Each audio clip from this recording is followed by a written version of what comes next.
आज के इस ऐतिहासिक अवसर पर मैं आप सभी के सामने भारत के 130 करोड़ लोगों की भावनाएं इस वैश्विक मंच पर साझा करने आया हूं।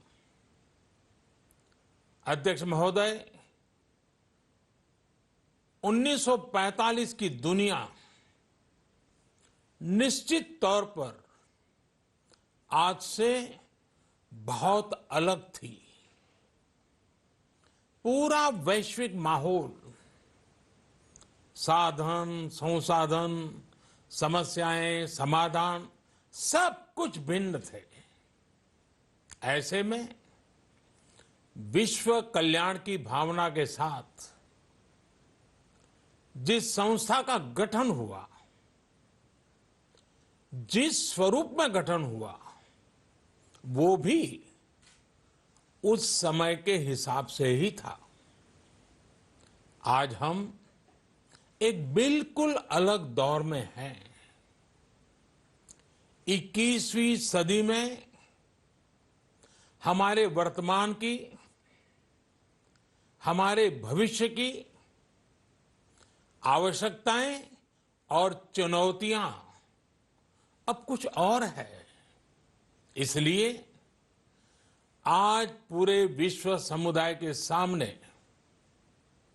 एक बहुत बड़ा सवाल है कि जिस संस्था का गठन तब की परिस्थितियों में हुआ था, उसका स्वरूप क्या आज भी प्रासंगिक है? सदी बदल जाए और हम न बदलें तो बदलाव लाने की ताकत भी कमजोर हो जाती है। अगर हम बीते 75 वर्षों में संयुक्त राष्ट्र की उपलब्धियों का मूल्यांकन करें तो अनेक उपलब्धियां दिखाई देती हैं, लेकिन इसके साथ ही अनेक ऐसे उदाहरण भी हैं जो संयुक्त राष्ट्र के सामने गंभीर आत्ममंथन की आवश्यकता खड़ी करते हैं। ये बात सही है कि कहने को तो तीसरा विश्व युद्ध नहीं हुआ, लेकिन इस बात को नकार नहीं सकते कि अनेकों युद्ध हुए, अनेकों गृह युद्ध भी हुए। कितने ही आतंकी हमलों ने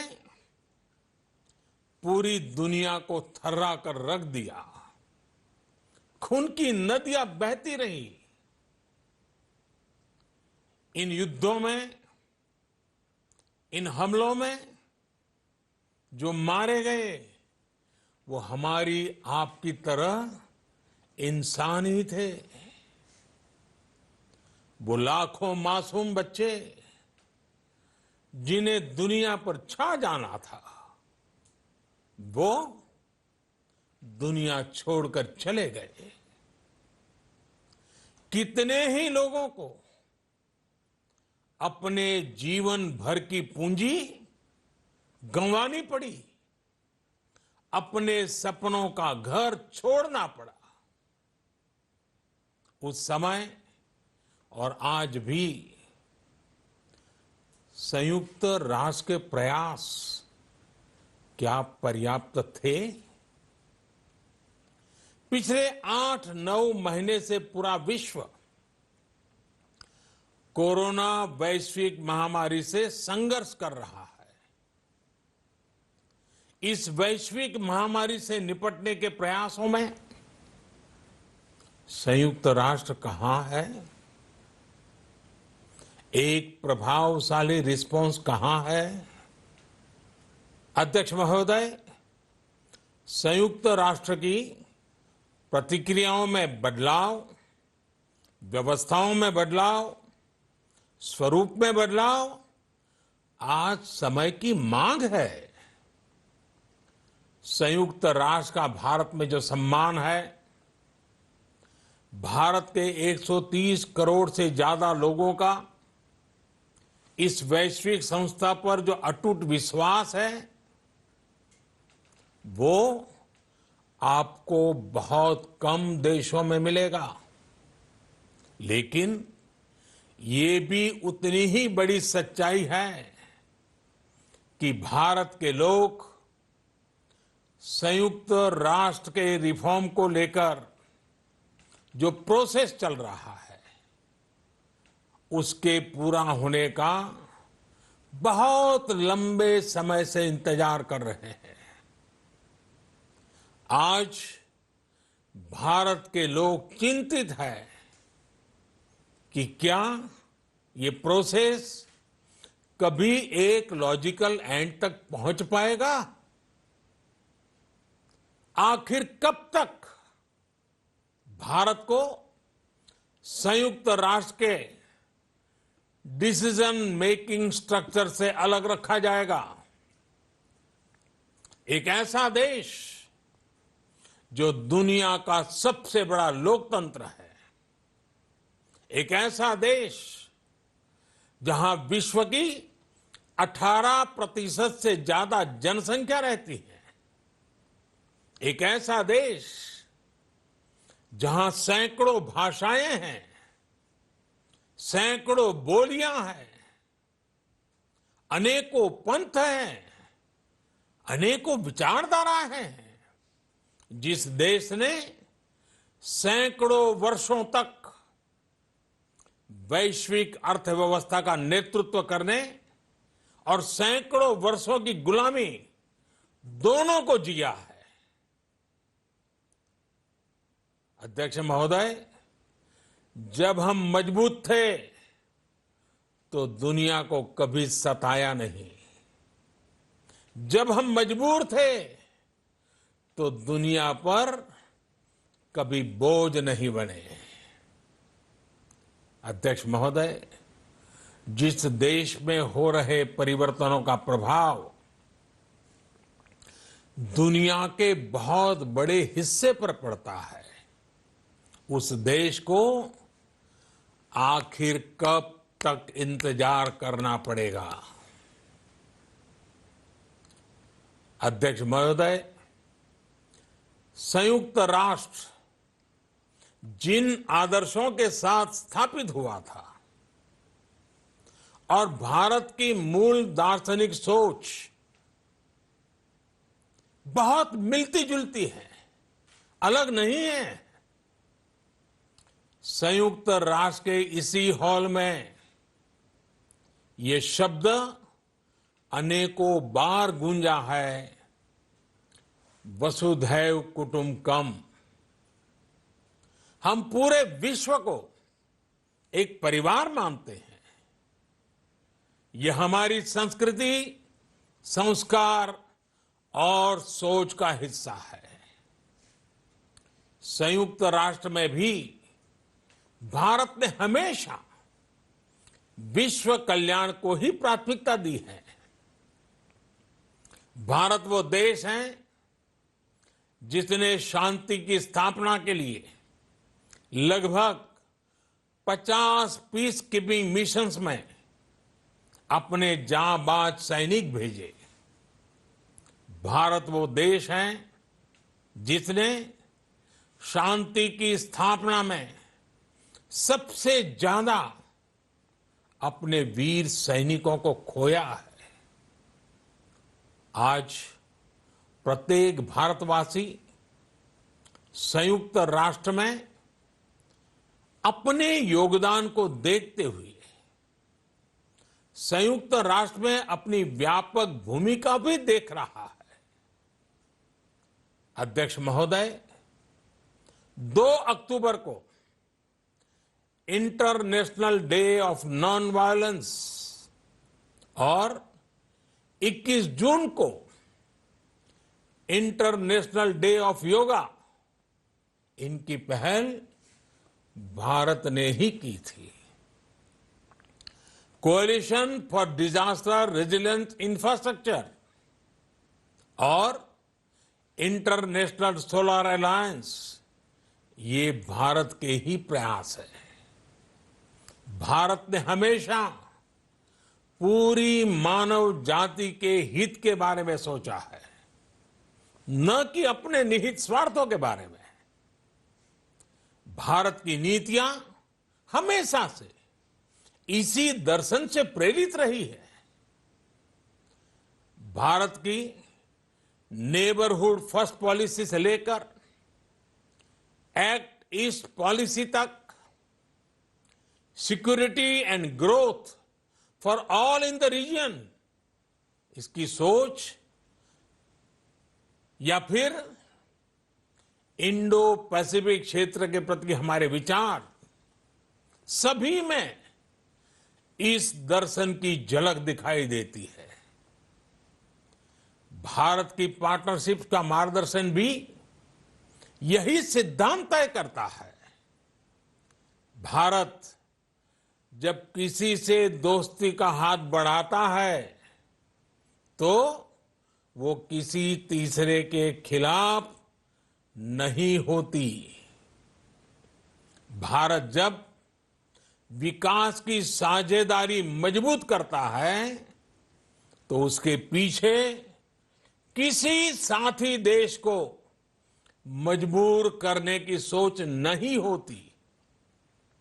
हम अपनी विकास यात्रा से मिले अनुभव साझा करने में कभी पीछे नहीं रहते। अध्यक्ष महोदय, पैंडेमिक के इस मुश्किल समय में भी भारत की फार्मा इंडस्ट्री ने 150 से अधिक देशों को जरूरी दवाइयां भेजी हैं। विश्व के सबसे बड़े वैक्सीन उत्पादक देश के तौर पर आज मैं वैश्विक समुदाय को एक और आश्वासन देना चाहता हूं। भारत की वैक्सीन प्रोडक्शन और वैक्सीन डिलीवरी क्षमता पूरी मानवता को इस संकट से बाहर निकालने के लिए काम आएगी। हम भारत में और अपने पड़ोस में फेज 3 क्लिनिकल ट्रायल्स की तरफ बढ़ रहे हैं। वैक्सीन की डिलीवरी के लिए कोल्ड चेन और स्टोरेज जैसी क्षमता बढ़ाने में भी भारत सभी की मदद करेगा। अध्यक्ष महोदय, अगले वर्ष जनवरी से भारत सुरक्षा परिषद के अस्थायी सदस्य के तौर पर भी अपना दायित्व निभाएगा। दुनिया के अनेक देशों ने भारत पर जो विश्वास जताया है, मैं उसके लिए सभी साथी देशों का आभार प्रकट करता हूं। विश्व के सबसे बड़े लोकतंत्र होने की प्रतिष्ठा और इसके अनुभव को हम विश्व हित के लिए उपयोग करेंगे। हमारा मार्ग जन कल्याण से जग कल्याण का है। भारत की आवाज हमेशा शांति, सुरक्षा और समृद्धि के लिए उठेगी। भारत की आवाज मानवता, मानव जाति और मानवीय मूल्यों के दुश्मन आतंकवाद, अवैध हथियारों की तस्करी, ड्रग्स, मनी लॉन्ड्रिंग के खिलाफ उठेगी। भारत की सांस्कृतिक धरोहर, संस्कार, हजारों वर्षों के अनुभव हमेशा विकासशील देशों को ताकत देंगे। भारत के अनुभव भारत की उतार चढ़ाव से भरी विकास यात्रा विश्व कल्याण के मार्ग को मजबूत करेगी। अध्यक्ष महोदय, बीते कुछ वर्षों में रिफॉर्म, परफॉर्म, ट्रांसफॉर्म इस मंत्र के साथ भारत ने करोड़ों भारतीयों के जीवन में बड़े बदलाव लाने का काम किया है। यह अनुभव विश्व के बहुत से देशों के लिए उतने ही उपयोगी हैं जितने हमारे लिए। सिर्फ 4-5 साल में 400 मिलियन से ज्यादा लोगों को बैंकिंग सिस्टम से जोड़ना आसान नहीं था, लेकिन भारत ने ये करके दिखाया। सिर्फ 4-5 साल में 600 मिलियन लोगों को ओपन डेफिकेशन से मुक्त करना आसान नहीं था, लेकिन भारत ने ये करके दिखाया। सिर्फ 2-3 साल में 500 मिलियन से ज्यादा लोगों को मुफ्त इलाज की सुविधा से जोड़ना आसान नहीं था, लेकिन भारत ने ये करके दिखाया। आज भारत डिजिटल ट्रांजैक्शन के मामले में दुनिया के अग्रणी देशों में है। आज भारत अपने करोड़ों नागरिकों को डिजिटल एक्सेस देकर एम्पावरमेंट और ट्रांसपेरेंसी सुनिश्चित कर रहा है। आज भारत वर्ष 2025 तक अपने प्रत्येक नागरिक को टीबी से मुक्त करने के लिए बहुत बड़ा अभियान चला रहा है। आज भारत अपने गांवों के 150 मिलियन घरों में पाइप से पीने का पानी पहुंचाने का अभियान चला रहा है। कुछ दिन पहले ही भारत ने अपने 6 लाख गांवों को ब्रॉडबैंड ऑप्टिकल फाइबर से कनेक्ट करने की बहुत बड़ी योजना की शुरुआत की है।